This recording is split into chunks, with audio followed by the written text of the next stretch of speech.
kalau lu fotografer wedding, mungkin nggak lu kemudian majang foto lu yang paling canggih atau menurut lu paling dapet gitu ya di ruang tamu atau ruang keluarga lu atau ruang tidur lu?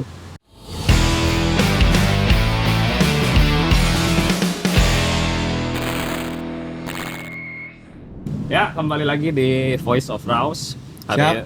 Hari ini bersama saya Aga dan Jawot. Siap. Atau panjangnya Fitra Sujawoto. Sujawoto. Ya. Nah, saya ketemu Jawot tuh di Cihapit. Dulu kan sering bikin acara, diskusi dan segala macam. Berapa kali saya juga menghadiri. Pernah kan waktu itu Raus di Ciapit waktu buku foto yang Raus ya, buku foto produksi Raus ya. Itu kolektif Red Raus Center waktu itu. Itu baru banget kita bikin tempat di sini tuh. Barulah belum lama. Ajaib ya, tempatnya ajaib. Saya mengenal nama Jawot tuh dari Eka dulu. Oh ya, si Bowling. Temennya SMA itu. Oh, teman SMA. Dari Malang. Ya. Gua, sama sekampung. Sekampung, saya SMA ke Bandung bareng. Gitu. Ya, dulu Eka motret nikahan saya. Oh, siap.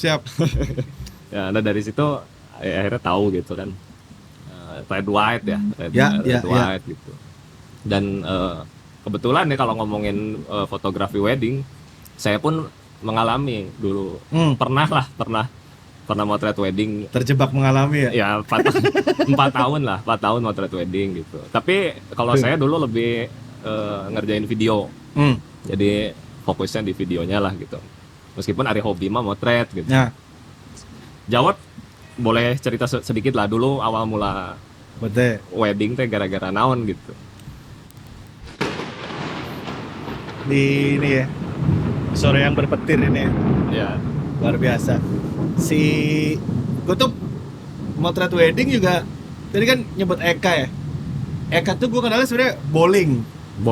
Karena dari Probolinggo. Oh, bocah Probolinggo gitu. Probolinggo terus kita panggilnya bowling gitu. Karena ada yang Mojokerto kita panggilnya Joker.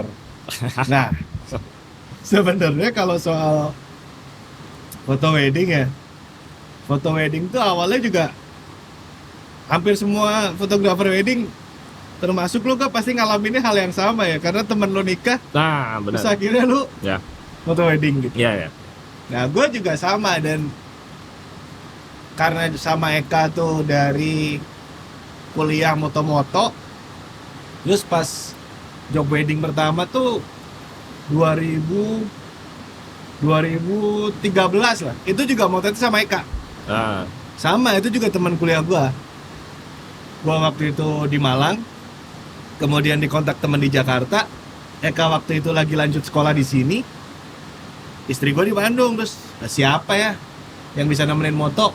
Ya udah si Eka gitu. Jadi dari situ sebenarnya motret wedding pertama sampai sekarang ya, kebangunnya ya dari hal yang nggak disengaja sebenarnya.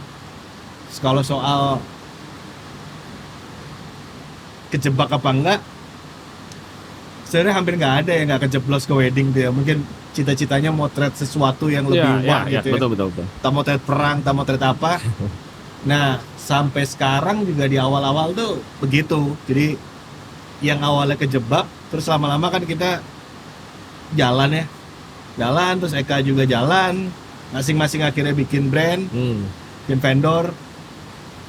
Terus kenapa akhirnya jalan, gue sih juga sebenarnya banyak bersyukurnya sama momentum aja sih.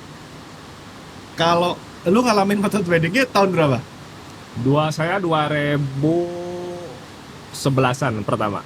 Sampai 2015 2016 ya. Nah, gue tuh sempat ngobrol sama Useng. Sebenarnya Useng juga motret wedding kan awalnya. Sampai sekarang juga sebenarnya temennya masih difoto lah. Cuman ketika kemudian gue masuk tuh, industrinya lagi shifting. Ya. Terus media sosial. Ya. Media sosial masuknya kan pas momen gue masuk ya.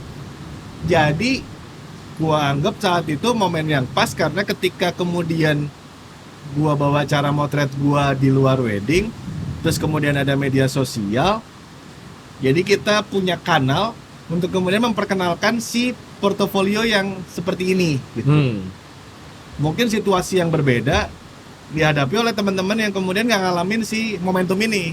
Oke. Oh, gua motret begini. Tapi di tahun sebelum ini kan dia nggak ada media sosial untuk present portofolionya ya. Jadi jauh lebih susah kemudian untuk mengenalkan si portofolio. Nah, balik ke gua tadi ya, gua diuntungkan sama si momentum itu ya. Gitu. Tadi sempat menyinggung soal cara memotret di luar wedding tadi. Seperti apa? Nah, awalnya gue pikir itu perasaan gue doang. Jadi perasaan ketika moto wedding gini amat gitu ya dengan semua. Karena waktu itu gue pertama kali motret wedding teman gue sendiri dan gue belum pernah. Otomatis gue browsing Google kayak gimana sih hal wajib moto wedding gitu ya. Megang buku dan segala macam.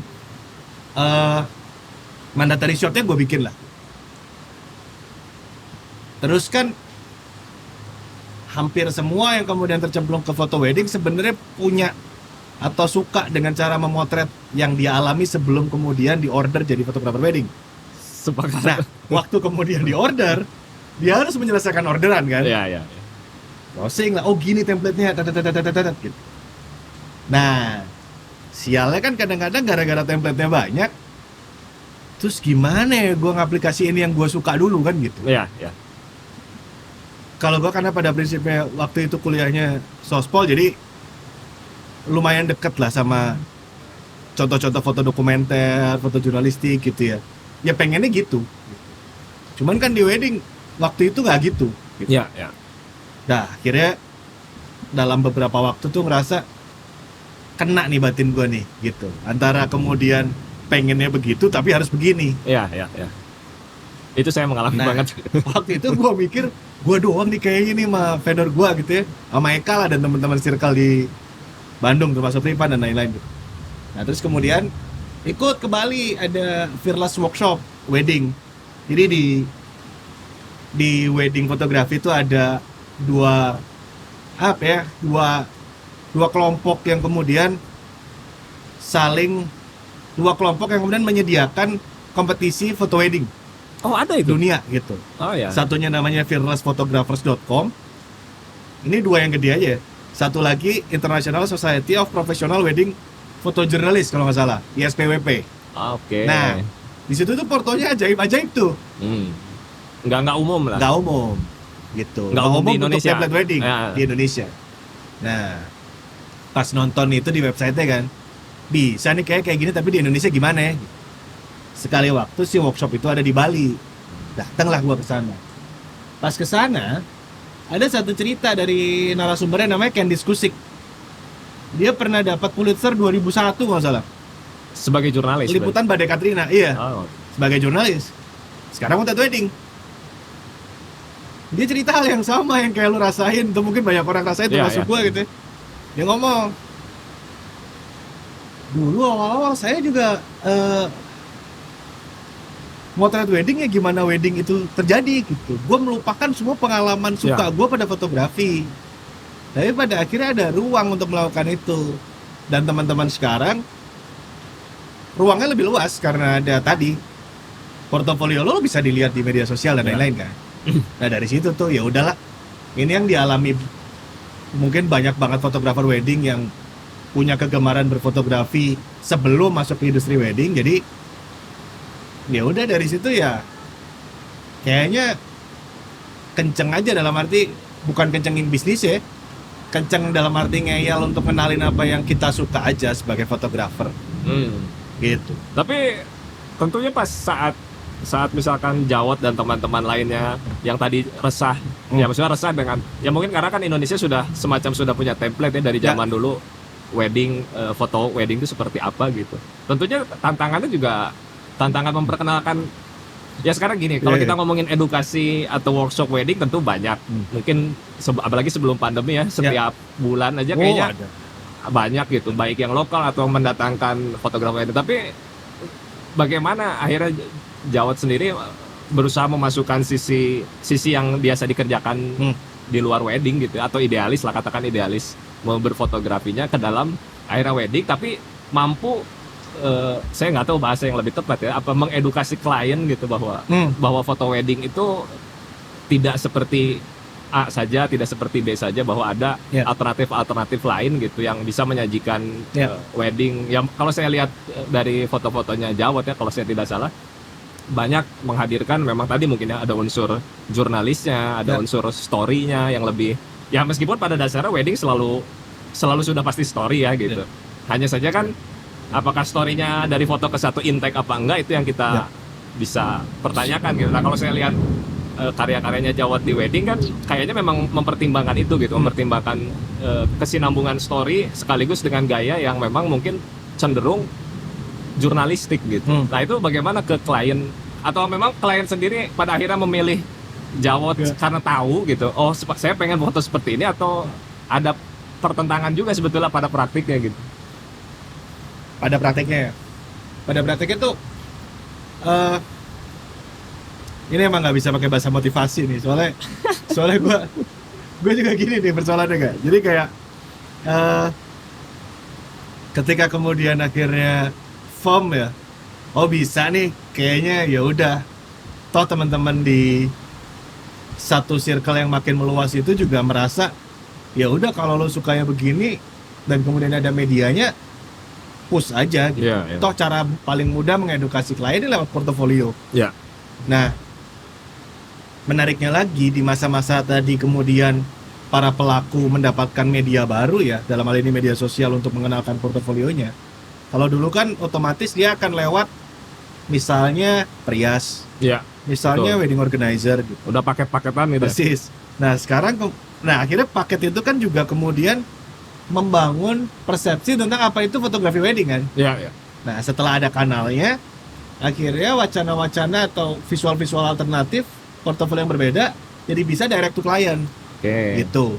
Nanti itu lewat sana. Nah kemudian di waktu yang sama ya, yang kemudian gue temuin adalah sekitar medio 2010 sampai tadi agak mention juga soal banyak workshop nih. Nah di medio 2010 sampai sekarang tuh ada perbedaan signifikan pada 2010 ke belakang soal workshop yang kemudian diberikan pada pelaku fotografi wedding. Yang gua catat 2010 ke belakang itu kebanyakan soal bagaimana tips berbisnis wedding fotografi. Nah 2010 ke sini taruhlah misalnya Uppermost punya Stay Crown, kemudian waktu itu ada Wikili, Schoolpedia gitu ya. Kemudian kalau masuk dari luar ya Fearless. Terus kita juga nyoba kayak Cap 200 dan segala macam, dan teman-teman lain lah banyak banget bikin. Itu yang menyasar pada persepsi berfotografi. Nah jadi seolah-olah ada perimbangan antara gimana agar pelaku yang kemudian punya perasaan sama itu terwadahi dan kemudian juga tumbuh.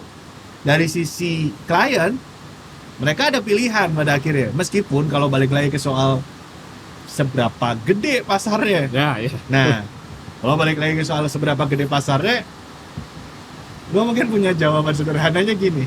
Lebih banyak mana antara orang yang kemudian baca Kompas dan baca majalah Surat Kabar Gosip, baca National Geographic dan baca misalnya majalah Femina dan lain-lain? Apa akibatnya? Akibatnya pada persepsi ketika orang mau menikah, preferensi fotografi dari klien-klien ini kan wah betul lo Kompas banget ya kan, atau betul lo apa banget gitu ya, sementara mau nikah ini nih gitu, cakep-cakep tuh gini dan lain-lain. Tapi seenggaknya meskipun struggle, edukasinya tumbuh, teman-teman yang tadi pengen punya ruang juga punya media sosial yang makin baik, kliennya itu juga mulai meluas lah persepsinya. Yang ibaratnya kayak lu mungkin dulu ketika datang mau nikah adanya itu aja kalau ke pameran, terus karena nemu ada teman satu circle, gue suka nih dia, nah kayak gitu sih. Struggle ya pasti. Seberapa gede? Ya emang gak gede-gede amat ya. Maksudnya gue gak mau memotivasi itu sisi itu. Faktanya emang gak gede. Gitu. Tapi ada. Ya termasuk saya gitu. Kenapa dulu ngajak Eka gitu, karena tahu kan gaya motretnya seperti apa gitu. Ya tapi mungkin itu karena kasusnya saya motret, dia motret kan gitu. Seberapa banyak yang kayak lo dalam pertemanan, ya itulah gambaran pasarnya. Kira-kira gitu. Gitu kan. Nah, sekarang kalau ngomongin foto wedding, itu kan foto yang dipesan, artinya dipesan oleh si mempelai lah gitu ya, dan keluarganya. Nah, dulu kenapa saya akhirnya memutuskan berhenti? Ya, Karena salah satu alasannya mungkin saya tidak berhasil menemukan ruang untuk mengeluarkan apa yang saya itu gitu. Akhirnya saya menyerah, kalau saya menyerah gitu. Karena waktu itu mah udah aja, karena saya pun waktu itu tidak memilih untuk memotret, udah aja bikin video gitu. Jadi sesuai pesanan lah, katakan begitu, sesuai pesanan saja gitu. Nah, karena dan waktu itu pun yang paling saya pertanyakan ke diri saya gitu. Ini teh, ya itu saya tahu bahwa si wedding itu penting buat si keluarga gitu. Tapi buat si fotografer teh penting nggak di luar materi ya, maksudnya di luar uang gitu ya. Menurut Jawat gimana tuh? Penting nggak sih maksudnya? Kalau misal, karena saya jujur saya tidak berhasil menemukan sisi pentingnya buat saya selain uangnya ya gitu. Jujur aja gitu ya, Bang. Jawat berhasil nggak menemukan titik bahwa apa yang saya lakukan itu sebetulnya penting gitu di luar uangnya gitu. Ini gue mungkin yang satu dulu tadi ya, fotograf, lo video ya. Iya. Video bahkan menurut gue pada akhirnya dia tumbuh referensinya lebih lambat. Iya. Ya mungkin kayak 2016-17 tuh baru mulai tuh yang ibaratnya kalau bercandaan kita dulu ya, kadang-kadang template video tuh ada banget ya, apalagi yang mengawali pakai MD ya. Ya. Terus kemudian kita lihat videonya pembukaan makeup terus ada gambar alat makeup gitu. Ini ngapain gitu ya? Terus ada gambar alat makeup untuk ngomong bahwa ada nggak cara lain dalam bercerita selain hanya sebatas munculin ikon alat makeup gitu. Kemudian tumbuhnya kemudian si referensi yang lain. Tapi balik ke soal kenapa ini ya? Keasikannya sebenarnya mah ini lagi-lagi ya, ini juga bukan memotivasi ya. Terus bisa salah paham soal motivasi nih. Ternyata banyak kejeblos. Fearless dan SPWP itu tadi buat gue semacam wadah untuk nyari apresiasi sebenarnya.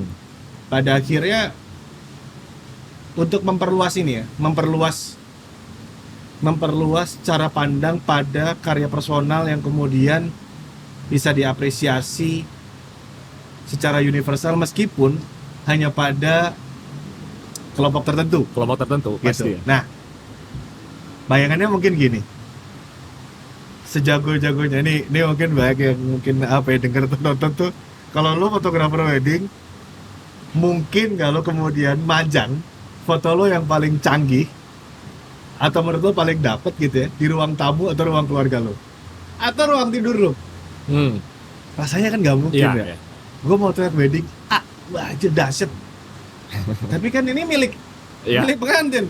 Oh, gue pajang di ruang makan, saudara gue makan siapa nih gitu ya? Atau di ruang tidur gitu ya. Widih, gitu kan. Nah, tapi berangkatnya balik ke yang tadi dulu. Gue sih berusaha memandang apresiasi personal ke pengantin dulu gitu ya, bahwa apa yang kemudian gue coba kerjakan, gue coba karyakan, gue berharap satu ya, ketika kemudian teman si pengantin ini main ke rumah temennya, dia akan melihat sebuah momen personal yang berbeda dengan ketika dia main ke rumah yang lain. Oke.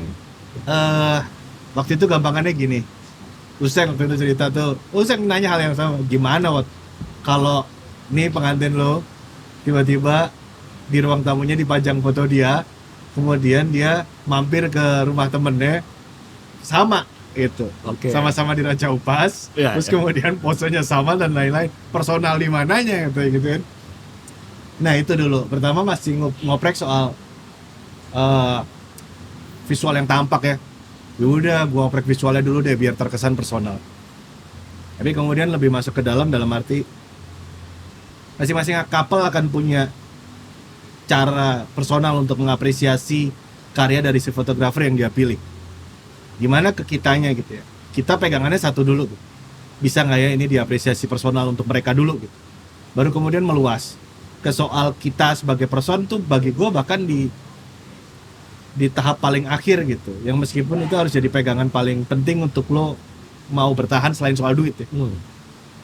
Satu tadi, cari apresiasi yang sifatnya award dan lain-lain hanya untuk gue bisa nih. Gitu. Ya saya sedikit baca itu di buku yang pertama tuh ada itu dulu, apresiasi, gitu. Literasi dan maksud lagi.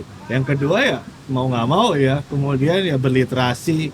Teman-teman Raus dengan segala kegiatannya kan seenggaknya ketika kalian pameran atau kalian berkegiatan kan, ketika kita inline meskipun kita motretnya weddingan gitu, bisa nih kira-kira suatu saat gue pameran juga dengan apalah mungkin gitu ya. Jadi pernah berusaha, kan? Saya pernah datang pas yang di Orbital tuh. Orbital. Jadi berusaha cari ruang apresiasi ya, selain soal transaksi dengan pengantin. Meskipun mungkin ya fieldnya beda ya. Kalau anak jurnalis punya Pulitzer ya, mungkin ini ya jauh lebih kecil ya, tapi seenggaknya itu mengobati lah. Iya. Iya, tapi itu penting sih. Mungkin karena kenapa hari ini hostnya saya juga, karena di antara yang lain saya yang pernah motret wedding gitu, dan tidak berhasil menemukan ruang apresiasi lebih itu sebetulnya gitu, dan itu jadi penting gitu. Karena di satu sisi saya berpikir apa yang saya kerjakan pun kepemilikan fotonya gitu, buat saya nggak tahu, saya pengen dengar kata Jawad, tapi buat saya kan kepemilikan baik itu foto dan video wedding itu toan milik si seolah-olah toan milik si mempelai dan keluarganya gitu. Nah, Jawad bagaimana menyikapi itu? Itu milik siapa sih sebetulnya si foto itu tuh? Jelas lah kenangannya punya mereka ya. Jelas lah kenangannya punya mereka. Kenangannya punya mereka. Gue nggak bisa mengapresiasi dalam arti apa yang dikenang di dalam sebuah karya ya. Tapi bagaimana gue kemudian mencoba mengarahkan arti kenangan karena gue yang memotret, tentu ada faktor itu gitu. Okay. Dan mungkin yang bisa diapresiasi lah titik situ. Meskipun kesannya jadi kayak, wah ini self reward banget ya. Tapi di tengah industri wedding yang begitu, kayaknya akhirnya perlu. Begitu tuh gimana? Begitu tuh dalam arti ya tadi penuh dengan persepsi yang ya udah foto wedding lo punya pengantin maunya begini, ya udah lo kerjain itu deh gitu. Tapi kalau gue kemudian melihat yang ini terus gue foto terus diapresiasi, kenapa enggak gitu. Nah ini yang kemudian menghidupkan perasaan ini terus perlu self reward ya, yang dalam arti ada aja sih yang mungkin ngasih trik atau tips. Lu motret street deh, lu motret yang lain, bikin personal project dan lain-lain gitu. Pun ini lo lakukan tanpa lo bisa mengapresiasi apa yang lo lakukan di wedding, nah itu nggak akan berguna nih. Nah itu lo kayak ya udah lo akan berlari di dua sisi aja. Ya, gue suka itu persis yang saya lakukan. Dan mungkin teman-teman lain ya. gue tuh yang orang yang nggak terlalu bisa untuk keluar abring-abringan, atau nggak usah abring-abringan deh, personal deh, moto street gitu sendiri, gue tuh nggak bisa tuh. Kayak ya dulu pernah nyobain juga jalan motret gitu ya, tapi lama kelamaan ya udah akhirnya gue mencoba melakukan itu di wedding gitu.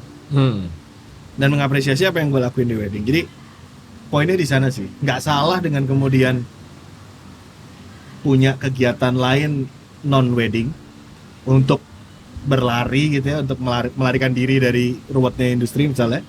Tapi yang cara paling bagus juga, udah deh lo kan udah kerja di situ, apresiasi aja yang bisa lo lakuin di situ. Bahwa klien mungkin nggak pengen amat sama karya lo, ya kan pasti ada aja lah. Gue mikirnya sesederhana, ada foto yang gue bikin terus gue masukin album, gue susun story-nya, mas ini take out ya. Padahal kayak gue suka banget gitu ya. Ya udah nggak apa-apa. Tapi kemudian itu akan gue cetak di ruang personal gue. Nah, hal-hal kayak gitu sih ya. Meskipun cheesy-nya adalah gimana melakukan itu ketika kemudian lo akan bertemu dengan gedung yang sama tiap minggu. Ya. Ya kan? Ya itu sangat apa ya? Sangat tricky dan bisa jadi masalah sebetulnya kan. Bagaimana membedakan dari satu ke yang lainnya dan segala macam. Ya kan itu apa ya? Dan gini deh, orang-orang yang melakukan wedding itu kan kebanyakan seperti tadi persis yang Jawad bilang, berawal kebanyakan memang mungkin bukan sengaja gitu ya. Pasti dia, kalau saya dulu gara-gara motret saudara, sepupu nikah gitu dan segala macam. Tahu gitu, keluarga tahu saya bisa motret gitu, sama agak aja gitu. Ya udahlah gitu. Dan selalu berawal dari situ gitu, bukan karena mungkin pengetahuan tentang literasi fotografi dan segala macam gitu. Dan terakhir ada saran nggak sih sebetulnya? Ya meskipun seperti tadi bahwa tidak semua orang pertama memulai fotografi sengaja kejeblos ke wedding gitu. Tapi tentunya dengan pasar yang semakin Asik ya. Masalah semakin asik. Asiknya ini jadi ambigu nih. Karena saya pun pernah melihat yang apa ya, yang harga nggak masuk akal lah, itu pun sangat banyak gitu ya. Dan itu tidak melulu terjadi di luar kota Bandung, atau bahkan di kota Bandung sendiri pun harga-harga yang tidak masuk akal itu pun ada gitu.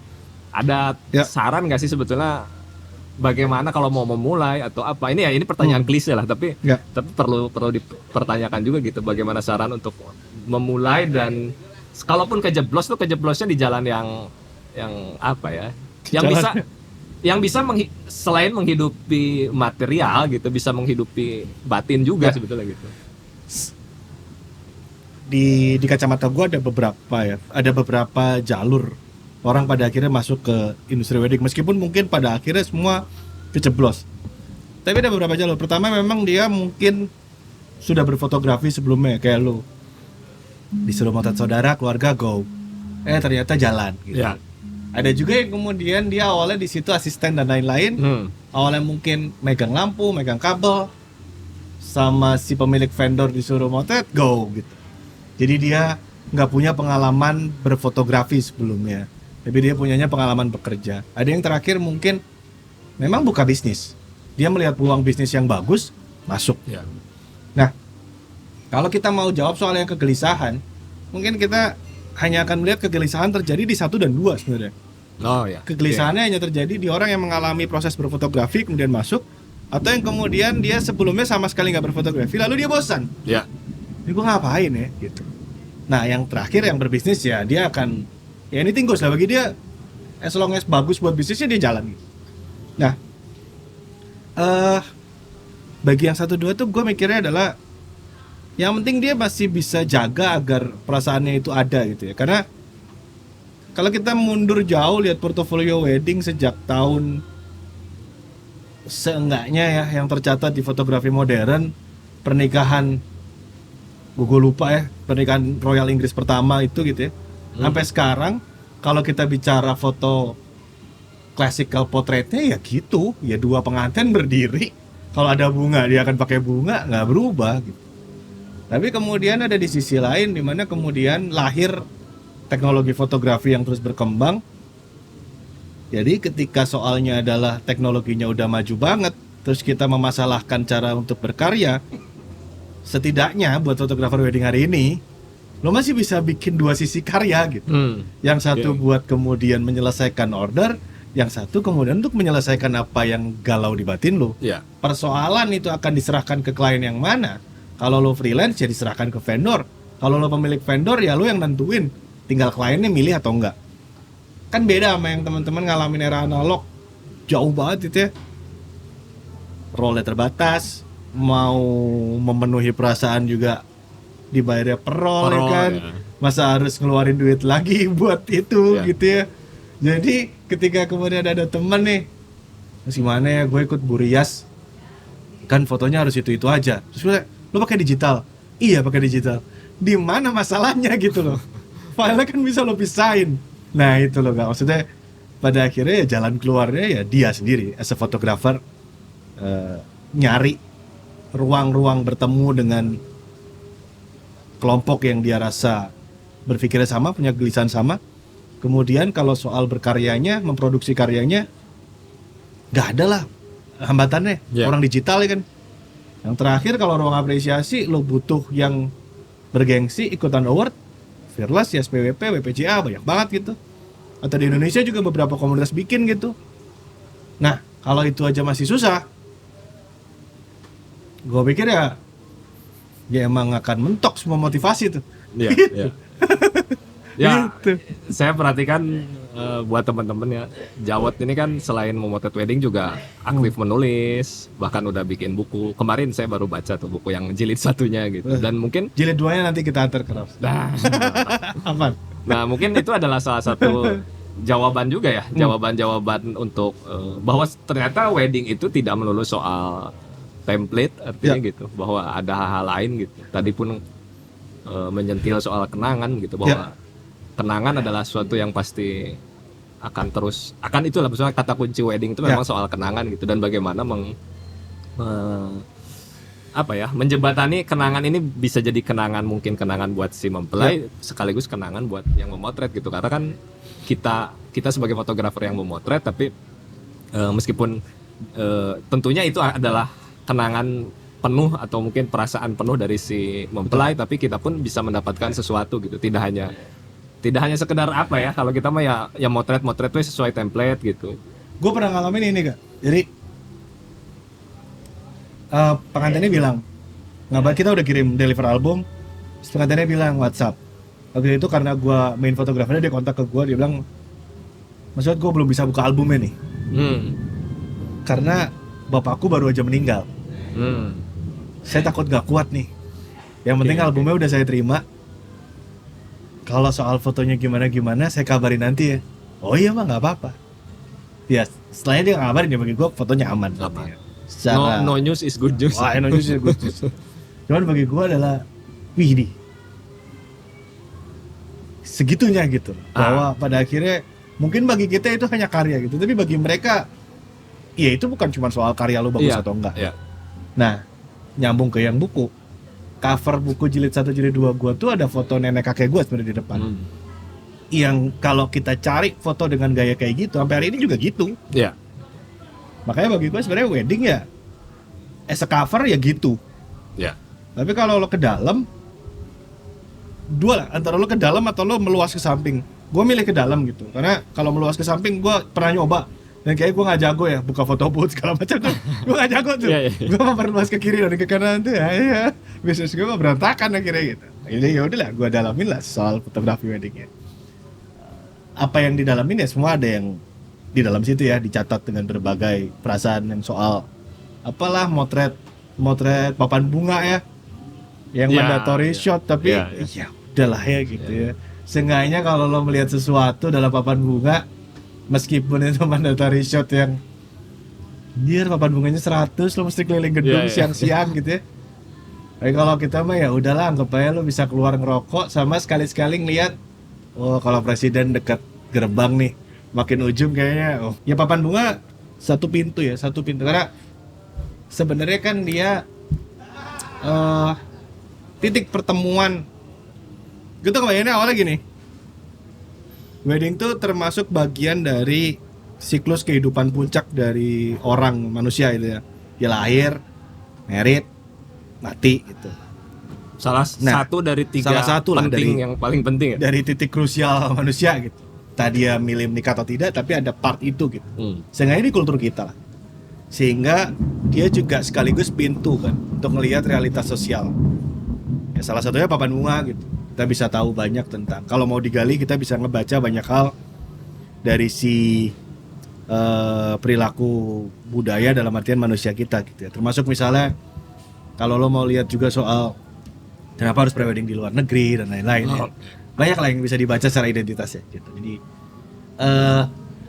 masalahnya kalau kemudian lihat apa yang kemudian ditayangkan dokumenter wedding di Cina itu, di Netflix itu udah jadi pintu.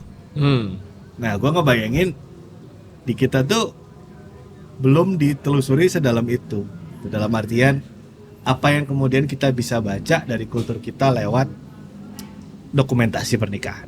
Dan gue yakin ke depan juga orang pasti akan ngoprek soal itu kan. Ngoprek ya. Karena memang dari sekian jenis fotografi yang ada di Indonesia, ya wedding itu kalau ngomongin apa ya, posisi itu kayak yang ya udahlah, itu wedding ya wedding aja gitu. Kayak tidak perlu memikirkan yang begitu-begitu justru gitu. Contoh yang lain mungkin ini lah, kalau lo pasti punya foto wisuda lah. Ya orang kuliah atau sekolah pasti punya foto wisuda kan.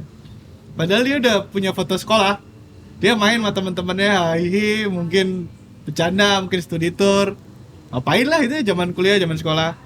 Tapi puncaknya adalah foto di depan buku-buku yang background itu kan. Dan kemudian yang dipajang itu. Apakah kemudian itu merepresentasikan kenangan lo selama kuliah? Bisa jadi enggak gitu. Tapi itu merepresentasikan hal yang lain kan. Identitas dan lain-lain. Nah, wedding tuh bagi gue ada yang bisa mewakili representasi identitas. Tapi sekaligus kalau mau lihat lebih dalam, momen-momennya akan membantu untuk membaca realitas sosial yang jauh lebih dalam dari hanya soal representasi identitas yang selama ini ditampilkan lewat foto pelaminan, foto keluarga dan gitu. Ya, gitu, Kak. Siap. Hatur nuhun Jawat sudah Siap, mau Kak. datang dan Thank you, mau thank you. ngobrol. Sampai ketemu di Thank you. Voice of Rouse Voice yang of lainnya. Rouse, stop. Hatur nuhun. Siap, turun.